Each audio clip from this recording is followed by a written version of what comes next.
Hello everyone, welcome back to my show. Here's Socks. I was just thinking about the Doctor Who finale, and I didn't really want to do a review of it or anything like that. But I woke up thinking that's what it was. I got it all completely wrong in what I was guessing.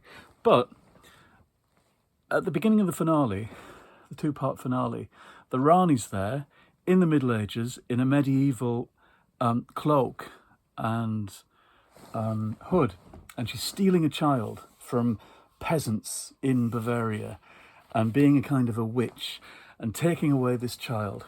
And there was a photo early on, well, the week before, of the Rani in this cloak and hood with a baby. So I thought that's the reason that the woman who dropped off Ruby at the church on Ruby Lane back in Christmas 2023, at the beginning of this new era, that's why that woman was wearing a cloak and a hood.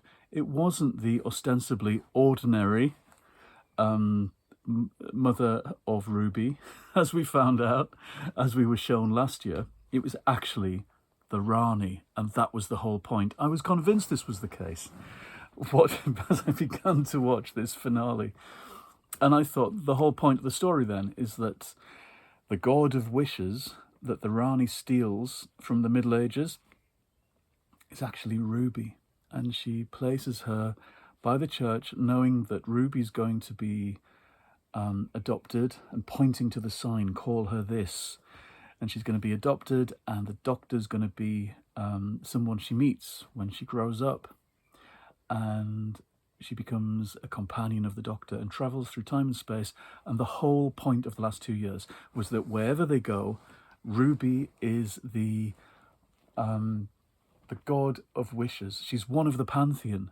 The Doctor's encountering members of this pantheon, god after god, and defeating them or tussling with them. And all the while, the most powerful one is traveling with him, unbeknownst to both of them. And everywhere they go, Ruby unwittingly wishes for a better world. She wishes that things will work out in the world of Dot and Bubble, or for Rogue, or for whoever else they meet. And she is unknowingly changing the universe with everywhere she goes. She even says at one point in Space Babies, "I wish we could be your mum and dad," to the babies, which eventually that is what it could be by the end. And the Rani's whole plan would be that she's got the Doctor and his companion to change the universe and make it wrong somehow. In wanting it to be better, they spoil everything. And that's the Rani's greatest triumph, to prove to the Doctor that she's right and he's wrong. And I thought that was going to be the whole point. And it wasn't. There was a whole pile of other complications and detours and all sorts, and it was its own story. So I was wrong, but I like my version. And I thought I'd pop up and explain it here. I still think it's the right version. But what do I know? Every year, and I said this when I posted a version of this earlier this morning and got lots of comments, people saying, why don't you write for the series? Well, every year since 2004, I've written in, I've told them, I'm a wizard with this stuff. You should hire me. But they never have. In fact, when Russell took over for this new era, I said, I didn't say it's enough last time, but I really want to write for this. I just do the books and I just do the tie-ins and the audios and things. But, yeah.